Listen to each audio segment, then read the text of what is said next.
How's everyone doing? It's good to see everyone. Yeah, it's good to see you. Very exciting. Yeah, no, this is exciting. George, I'm just curious, what is that kind of mindset returning for a season 2? Because, season 1, you're learning about the characters and everything. Do you know all the characters for season 2? Are you still learning? Like, what's that like for you specifically? No, you know what? I think when you do the pilot, the first one, you know that everything is on the pilot. Like you don't get that one right, there is no first season. But I think that we all have just kind of melted together really quickly. Yeah. And the crew is from some of the best shows that have been on TV. So we're already going, man. Like we just did show number 30, and we're like have all systems going. That's a perfect kind of segue. Selenis, I wanted to know because, when you watch sitcoms, it's fast, it's quick and everything. I'm just curious, like what the pace is and mindset is filming a sitcom. Is it kind of some days slower than others, like faster than others? Like what's that like? No, it's a different kind of fast. I mean, it's fast but I like that. It keeps me going. It's I guess part of my Gemini like mentality. It's like go, go, go, go. That is good. But I have to say that I'm exhausted. Like the first season, I was exhausted. And I was like, but it's a different type of exhaustion than episodic work where you're just physically exhausted.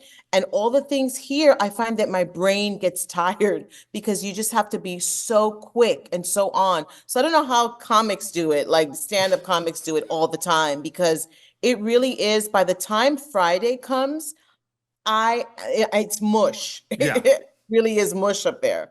Absolutely. It's so fun. Your answers are perfect segues to my next question. Like you knew I was going to ask you all these. Because my next question is, it's all storytelling at the end of the day, like stand-up comedy, writing, acting, and everything. Are they separate? Are they similar? Do they complement each other? Stand-up comedy, kind of acting? Like I'm just curious about that for you. I mean, it's so cool that multicams have always had great stand-up comics. So you think about George and the previous show, and like they stand-up comedy lends itself to multi-camera acting. So that's why you've seen, the Roseanne, the Tim Allen, Damon Wayans, Cedric. You've seen the great comics get these shows, and they do so well because we're used to performing in front of this live studio audience. And it's so fun. It'd be great to, have you come check out an actual taping because you get to see George playing around with the audience in between. It's just really exciting to be a part. Also, I can't take all the compliments. I have to, I have to say that when I first started my first show and I was a stand-up comedian and they were all actors, the first 2 episodes back, I counted everybody's lines to see if anybody had more lines than us.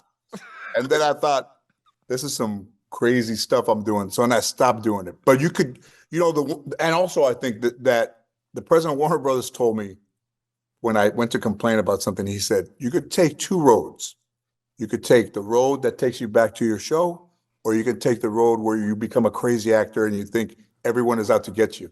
And I said, well, I can make the decision right now. I'm going to take the road where I go back and keep making the shows. But, he was right. I'm glad that he told me that because since the repetition of it would be so much, everything little could accelerate to something big. But, we've matured so much, I have, and it's just, I love these people as my family beyond the show.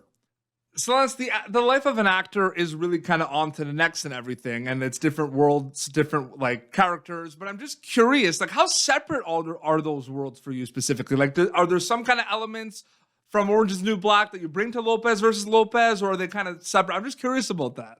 Well, I better not be bringing Gloria Mendoza into this situation. It'd be a different type of show, I'll tell you that much. But what I do bring, I hope to bring always is heart. Yes. I want to bring that honesty of what it is to be a woman, what it is to be a Latina, what it is to be a mother, what it is to be a caregiver. That for me is always somehow like the foundation in what motivates me with characters that I pick or that pick me. And in this case, what I brought, I think is the heart, the same kind of thing that I had on Orange, which is the love for the people that I had around me, is the same thing that I feel for this family. Yeah. This is really my family. And I feel like Rosie is, she is the mother hen, the one that keeps everybody going and checking people. Yeah, no, absolutely. That's well said. Al, I'm just curious, we talked about the live audience and everything. I'm just wondering, like, how conscious are you of I mean, I feel like you have to be because you're performing in front of a live audience. Like, do you ever think about the audience, like watching a show while you're filming something? I mean, it's different with this one. Maybe yes for this one, but there's other things you've done that are not live audience. But how conscious are you of audiences while you're making something? Or does it happen after you wrap mainly? I mean, when on this show, I feel like when you're really kind of dialed in and you're in these characters, not as much because you're really focused on what you're doing here. I mean, with a multicam, like people always joke around about multicams and they're like, oh, the laughs, they pipe in the laughs. Come to one of the shows, you'll see the laughs. You have to take beats. Sometimes I get messed up when I don't even expect to have a joke hit because it's like right in the middle. I'm like, oh, I didn't know that people were going to laugh there. And then you find yourself waiting. So that's when you're aware. Yeah. But for the most part, you're just trying to be in the moment and acting. But some of the laughs like mess me up completely. I reminded them last week when we were starting that the audience was a little bit away.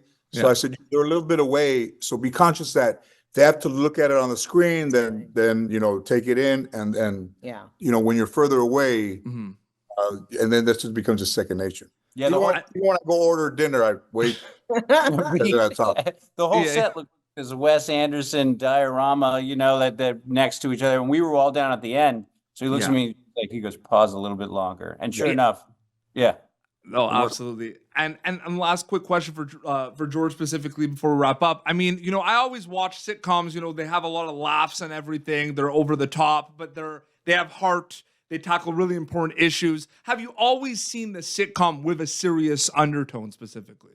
You know, not really. You know, I remember I was in Indianapolis at the Comedy Connection there before Tim Allen started his show in September, and everything that was in Tool Time was in that 1 hour set. And I would stand in the back of the room. I said, I don't think I have anything like that. But then once I started to dig into my own family, the first show was very much about my relationship with my grandmother.